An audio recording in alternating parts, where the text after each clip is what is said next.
huh? Now, there's a myth about those of us in the cyber or technological field that we don't talk very much and we're quiet and we do better with machines. So let me try that again. Good afternoon, everyone. Good afternoon. Great, that's better. So now we can dispel that myth. So as you can see by my title, the Executive Director of CyberSkills Management Support Initiative, that's a mouthful. So let me tell you very quickly about how that came to be. At the Department of Homeland Security, it was determined that the cyber workforce was an area that we needed to focus on and had a group of people honed in and focused on that particular challenge area. And so from that challenge area, there was a task force that was set up. Maughan, who's here, is a part of that task force, and that task force went out and looked over some of the issues and challenges that we were facing in the department as it relates to our cyber workforce. And they said, we need to stand up a group that can focus on that. And so the group was stood up, and I was put in charge of that group. And two of the things that we have been primarily focusing on are internal workforce issues. The hiring and training of our existing staff, and also growing and expanding the pipeline of talent coming into the department. Now, in the area of growing and expanding the pipeline of talent, I thought that that was going to be really, really easy. I said, oh, I could just go out and tell people come work for DHS. Only to find out, once I started communicating with colleges and universities and other areas and where we would find that pipeline, to realize that they had no idea of what the DHS cyber mission was all about. So I said, skirt, we have to stop, go back, and begin to rebrand ourselves and make sure that students have an understanding and awareness of this vast cyber mission that the department has.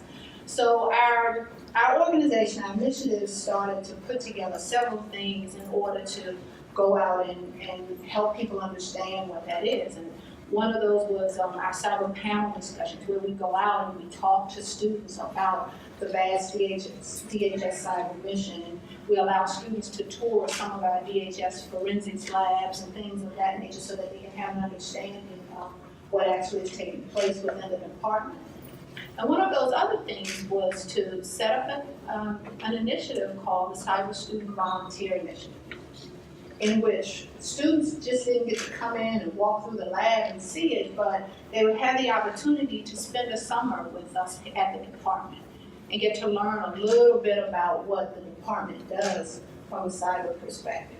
I'm happy to say, especially with Doug's help, we have just hosted our third cohort of students at the Cyber Student Volunteer Initiative. One I think I see here today.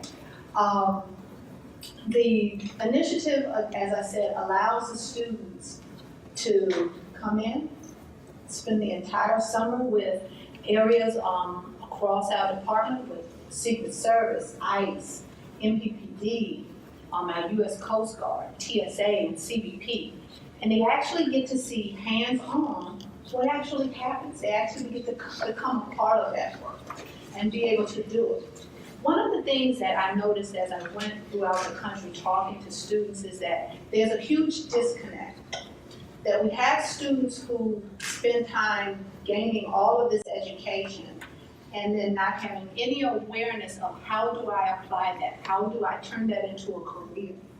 What are some of the possibilities? What are some of the things that I can actually do?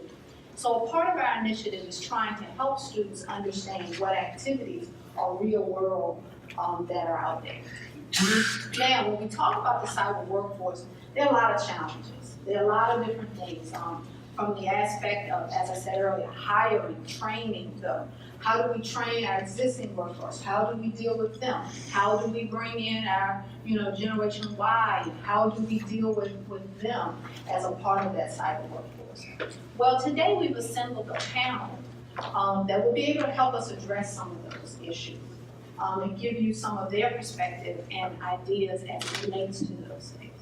So I'd like to introduce to you, and each one of them will go into more detail and tell you a little bit about their journey and how they came to be as a part of the cyber workforce, and some of the mission space and mission areas that they're working on now. So I'd like to introduce to you Mr. Douglas Maughan, who is the Director of Cybersecurity Division with the DHS S&T Directorate. Mr. Brendan Foley, who is here with IDA, who's an adjunct staff member and CTO for NAWAH Investments. Stephen Olechnowicz, Stephen O, who is an IDA researcher for cyber workforce issues for the DoD CIO.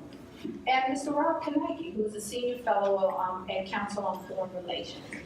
So with that being said, we'll begin to move down our panel, and you'll begin to hear a little bit again about some of their thoughts, some of the areas that they have, and a little bit about their journey and their mission space. And then we'll go into a few questions. Yeah.